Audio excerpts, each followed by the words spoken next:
know we're heading into a new week, but I'm not done with the worm talk because I saw on Friday that you guys called me out about this crusty, dried up worm that I sent Caitlin, and we were talking last week about how that's how I prefer my worms. So I sent a photo to Caitlin like, oh look, it's a worm, my favorite one. Yeah, she calls me out on air, and then you guys talk about it. Hey, Jackson answered too. He just likes to eat it. He chewed his. So that's the thing. Jackson's the only one who's actually eaten a worm out of the three of us at least. But I will never eat a worm. No, thank you. I'll pick them up, but I will never eat one. Okay. Nick's over here just sitting with worms in his belly. Now, no worms today, but most likely by this weekend we'll see a lot of worms. Here's the current view looking out from Bethany Lutheran College in Mankato. Not a whole lot going on. We have a beautiful sunrise in the works with some cloud coverage out there. We're going to see a mix of sunshine and cloud coverage through these morning hours, and then the clouds are going to gradually increase, becoming more like a blanket over us by this afternoon, just for a little while. But with that could come a little bit of rain. Temperatures as you head out the door this morning, a light jacket should be all you need, but keep in mind if you are more southeast of us, you're going to need a little bit heavier jacket as we are reaching as low as 33 degrees in Mason City, 34 right now in Forest City and Fairmont. We're up to 39 here in Mankato, Jackson and Spencer, sitting at 41 degrees in Waseca, Hutchinson and St. James, with up to 45 in Marshall. So a little bit of a range in the temperatures. Winds are not too bad coming out of the south right now, anywhere between 5 and 15 miles an hour. You're probably looking at this going, wow, that's fantastic. Finally, a day without strong winds. Well, that's going to change. When those clouds start to move in, it'll bring a little bit of a stronger breeze into the area, so those winds are going to jump up, ranging anywhere between 20 and 25 miles an hour. Wind gusts could reach as high as about 30 miles an hour.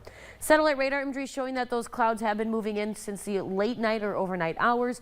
Right now on the thinner side, so we are going to see a little bit of that morning sunshine. But as we take a look at the future cast, like I said, we are going to become mostly cloudy.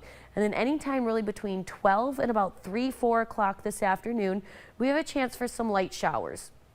That being said, very light. We're not really looking at even 1/10 of an inch.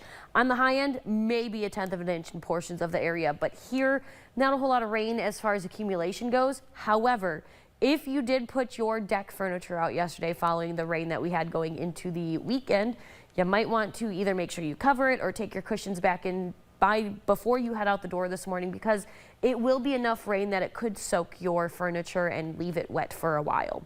Now, as we go into tonight, we'll see gradual clearing with mostly clear skies. Heading into tomorrow, more sunshine to start the day off. We'll see some clouds move in with a chance for an isolated shower or two in areas mainly east-northeast of Mankato through the early afternoon hours. Really along I-35 through the mid-afternoon hours and farther south than that as we go through the rest of the afternoon.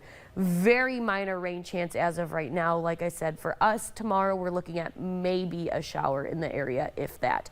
More clearing with more sunshine on the way for Wednesday. This rain is fantastic.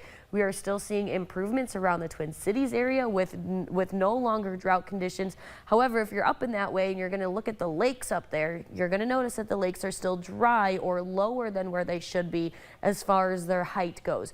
There's a reason for that. Now, yes, we are seeing those improvements, no longer considered in a drought around the Twin Cities. That being said, the reason the lakes are still low is because you can still be out of a drought but still have low water levels, because it's going to take a lot of rain, consecutive days of rain, to get those levels back up where they need to be.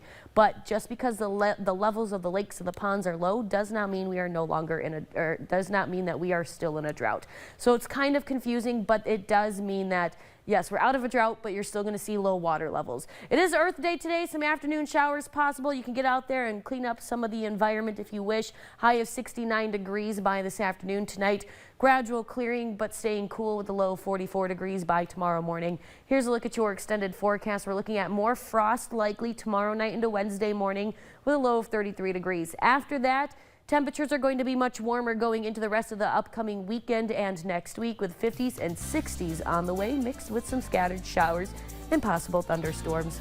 Stay tuned. We'll be back after the break.